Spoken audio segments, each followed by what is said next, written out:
नमस्कार, मैं रचना शर्मा चढ़ती कला टाइम टीवी देख रहे सभी दर्शकों का स्वागत करती हूं। आप देख रहे हैं उत्तर प्रदेश के विशेष समाचार।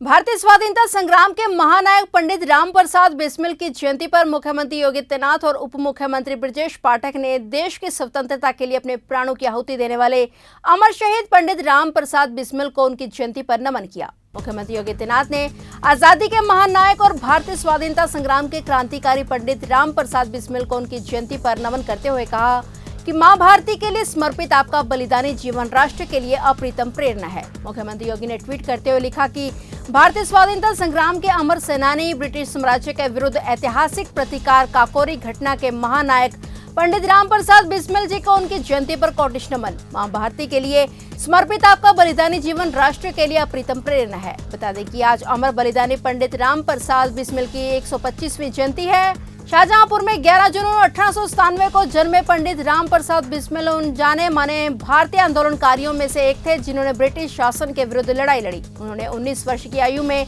बिस्मिल उपनाम से उर्दू और हिंदी में देशभक्ति की सशक्त कविताएं लिखनी आरंभ कर दी थी। काकोरी कांड में उनका हाथ होने के कारण उन्हें मात्र 30 वर्ष की आयु में 19 दिसंबर 1927 को गोरखपुर जेल में फांसी दे दी गई। जब वे जेल में बंद थे तब उन्होंने मेरा रंग दे बसंती चोला और सरफरोशी की तमन्ना लिखे, जो कि स्वतंत्रता सेनानी और देश की आने वाली पीढ़ियों के लिए अमर गीत बन गए। प्रयागराज जिले में जुमे की नमाज के बाद भड़की हिंसा मामले में प्रयागराज पुलिस ने जावेद अहमद को हिरासत में ले लिया है। आरोपी से मामले की पूछताछ जारी है। सूत्रों की माने तो प्रयागराज में हिंसा भड़काने में आईएमआईएम के कुछ नेताओं का भी हाथ हो सकता है। इसकी भी जांच की जा रही है।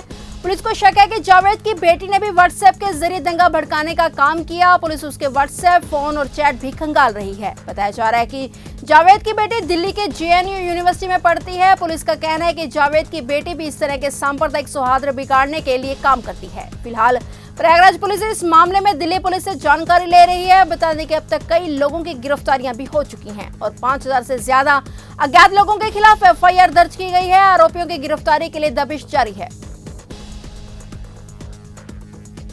उत्तर प्रदेश के हरदोई जिले में पहुंचे भारतीय सोहेल देव समाज पार्टी के राष्ट्रीय अध्यक्ष ओम प्रकाश राजभर ने कहा है कि बयानों के द्वारा आग उगलने और लगाने के मामले में अगर सरकार ने नुपुर शर्मा और उनके सहयोगी नवीन जिंदल पर कार्रवाई कर दी होती तो मुकदमा दर्ज कर उनको जेल भेज दिया होता तो कल जो उत्तर प्रदेश में घटनाएं हुई हैं वह नहीं होती। उन्होंने कहा कि क्योंकि घटना की शुरुआत वहीं से हुई है और सरकार ऐसे लोगों को बचाने में लगी हुई है। राजभर ने कहा कि जिन्होंने कानून अपने हाथ में लिया है उनके लिए सरकार कानूनी कार्रवाई करे, लेकिन निर्दोष को परेशान ना करे। सरकार को पहले उन पर अंकुश लगाना चाहिए जो इस तरह की बयानबाजी कर रहे हैं। देश संविधान से चल रहा है, गलत बयानबाजी करके माहौल को बिगाड़ रहे हैं।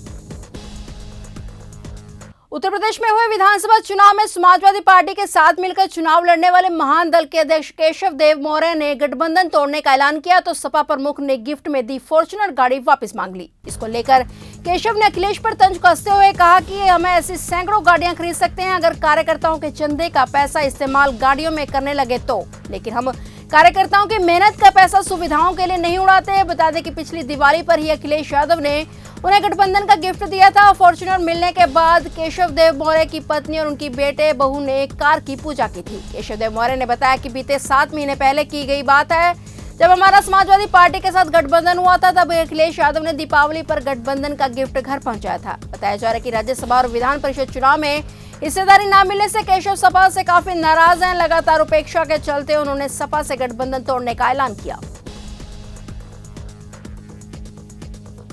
ओमिक्रॉन और कोविड-19 को लेकर सीएम योगी ने बैठक बुलाई। बैठक में सीएम योगी ने अभियान चलाकर बूस्टर डोज लगवाने के निर्देश दिए। सीएम ने कहा कि विभिन्न राज्यों में कोविड के नए केस में बढ़ोतरी देखी जा रही है। हालांकि उत्तर प्रदेश में पॉजिटिविटी दर न्यूनतम है। वर्तमान में कुल एक्टिव केस की संख्या 1087 है। कोविड टीकाकरण अभियान की प्रगति संतोषप्रद है। 33 करोड़ 21 लाख से अधिक कोविड टीकाकरण के साथ ही 18+ आयु की पूरी आबादी को टीके की कम से कम 1 डोज लग चुकी है, जबकि 94% से अधिक वयस्क लोगों को दोनों खुराकें मिल चुकी हैं। सीएम ने कहा कि बूस्टर डोज की महत्ता और बूस्टर टीकाकरण केंद्रों के बारे में आमजन को जागरूक किया जाए। वहीं सीएम ने कहा कि संचारी रोगों पर प्रभावी नियंत्रण के लिए जुलाई माह से प्रदेश व्यापी अभियान शुरू हो रहा है। ग्रामीण क्षेत्रों में स्वच्छता, फॉगिंग, सैनिटाइजेशन के संबंध में जागरूकता बढ़ाए जाने की जरूरत है। अभियान के सफल क्रियान्वयन के लिए सभी जरूरी तैयारियां कर ली जाएं।